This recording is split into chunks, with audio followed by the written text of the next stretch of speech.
Oh, ndinofara ini nemufaro waJehovha.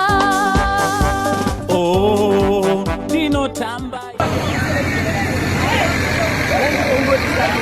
Social media mandinoswera ndichiona kuti nyaya dziri kufamba sei. Vazukuru tinadzo nyaya dzatasangana nadzo dzisiri kuita zvakanaka, nditi dzisiri kunyanyofadza, but on the other hand futi tine kamufaro zvishoma, nditi vazukuru munguva ino yatiri sekuziva kwenyu kuti December pafestive season panapa gore rimwe nerimwe tinorasikirwa nevanhu vakawanda mumigwagwa nenjodzi dzemumigwagwa, nditi so chiteerera ndisanda kuudzai njodzi dzaitika.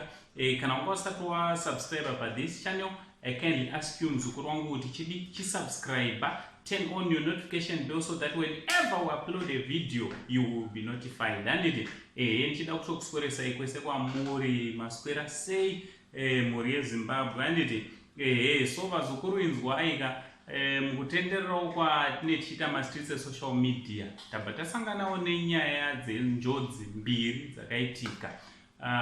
Yekutanga yakaitika nemusi weSunday muroad yeCrossdate, anditi Crossdate road iyo inenge ichibva kuBulawayo ichienda kupi, ichienda kuBinga. So iri bhazi rakaita tsaona muGwai River, anditi bhazi rekambani inonzi CAG Travelers, anditi riri kunzi iro parakanga rakuda kukwira makata, munoona paipa ichibuda muGwai River, anditi panoita ungati pane makata akati omushana, anditi so pakukwira pamakata paipai bhazi rinonzi rakashayiwa power robva radzokera kumashure rikabva razowira pasi, anditi pari kunzi pane pakakuwara munhu 1, pakakuwara munhu 1. Tinotenda Mwari nekuti hapana akafa patsaona iyoyo vazukuru.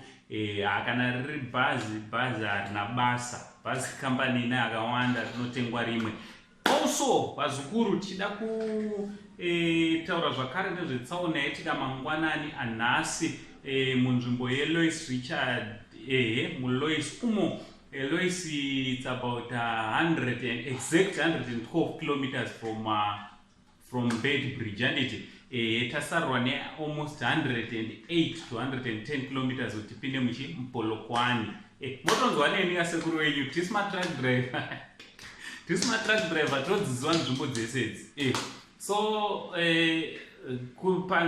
palois pepe paitika tsaona yaitika vazukuru yakaipisisa bhazi reEagle Liners rikasvika pararara, ranga rakatakura vanhu vachibva kuJoburg vachienda kupi, vachienda kuZimbabwe vazukuru. Chinova chinhu chinorwadza, chinova chinhu chinoshungurudza, nokuti harisi bhazi chete netumwe tumotokari tudiki twakawanda twanga twakatakura vanhu pamwe negudzu ranga richienda kuZimbabwe.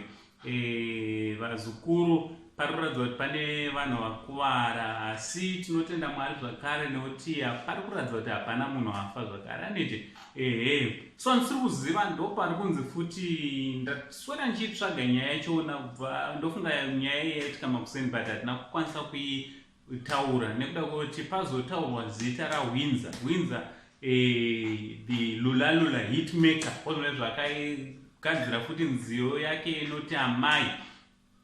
It is alleged kuti anga aripo patsaona iyoyo, but hatina chokwadi nazvo vazukuru, anditi tisiri kuziva kuti vataura zita rake anga aripo here zveshuwa kana kuti anga asipo, but anyway hazina kuipa. Chakanyanyokosha ndechekuti hapana afa. Midziyo nekudhilewa patime ndoiziva kuti pazoita congestion yakanyanya,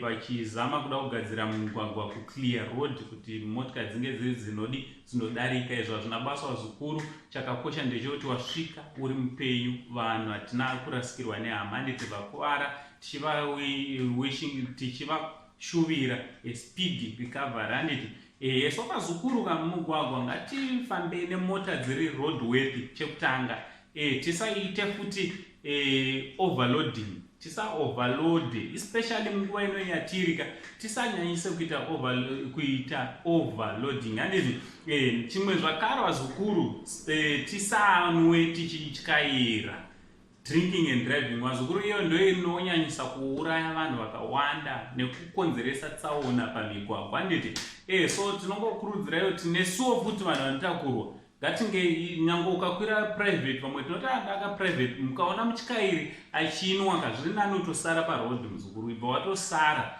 because ari kutomwa njodzi. Chaanenge achikatobata bhodhoro irori yarika ibhotoro renjodzi vazukuru, haritenderwe kubata kana munhu ari behind the steering wheel. Handiti because ipo pakabatwa steering wheel ndo pane upenyu hwese hwevanhu. Handiti vazukuru, so ndiri kukurudzira kuti tisafambe takanwira kana uchinge wanwa chimbomira zvekutyaira. Handiti hazvina basa kuti wamwa mangani, vamwe vanoti aina handidhakwe kana ndikangonwa tu.